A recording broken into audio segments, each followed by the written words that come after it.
Assalamualaikum warahmatullahi wabarakatuh. Yang terhormat, yang sama-sama kita hormati, selaku dosen pengampu mata kuliah penganggaran perusahaan, Bu Puspita Melani, SPD MAK, dan teman-teman yang saya banggakan. Sebelumnya perkenalkan, nama saya Mariska Cita Fitriana, selaku moderator yang akan membimbing jalannya presentasi pada hari ini, dan adapun teman-teman saya, Aulia Fitriani, Diwangsa, dan Debbie.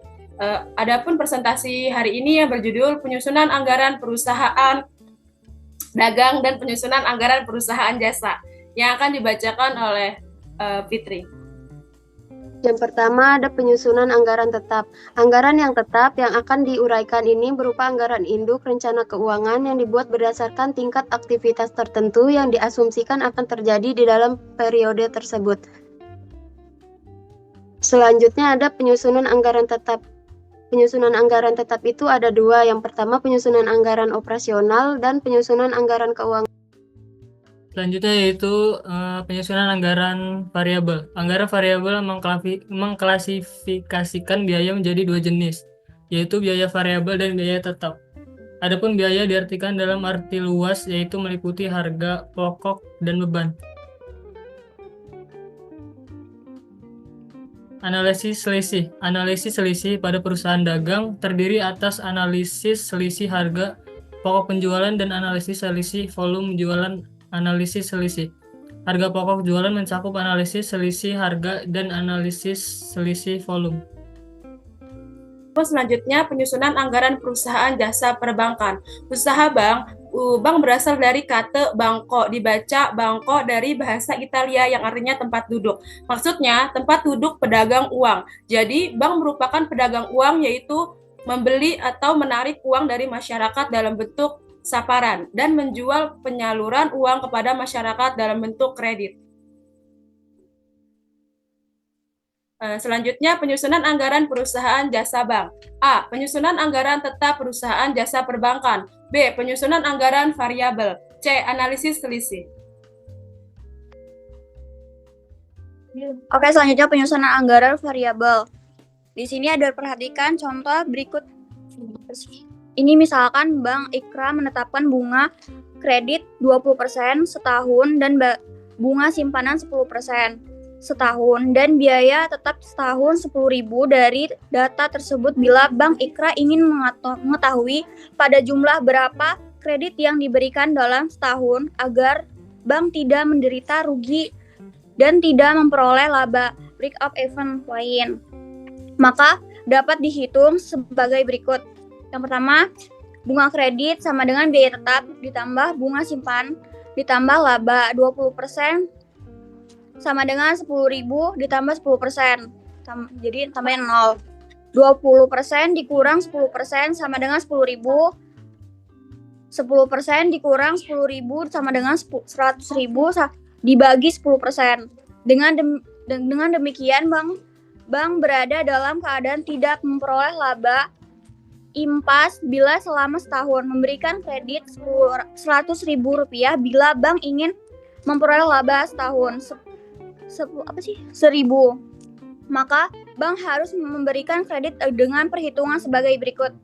20%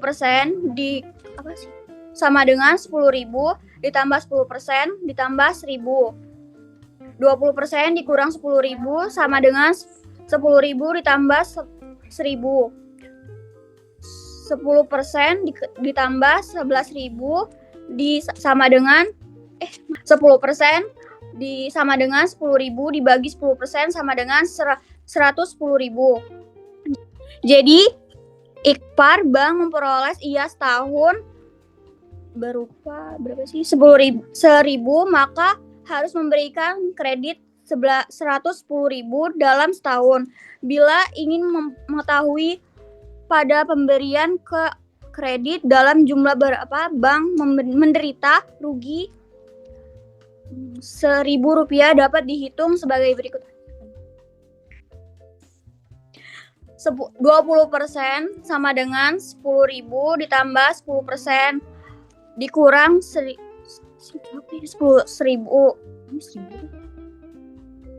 20% dikurang 10 sama dengan 1.000 dikurang 1.000 sama 10% sama dengan 9.000 dibagi 10% sama dengan 90.000.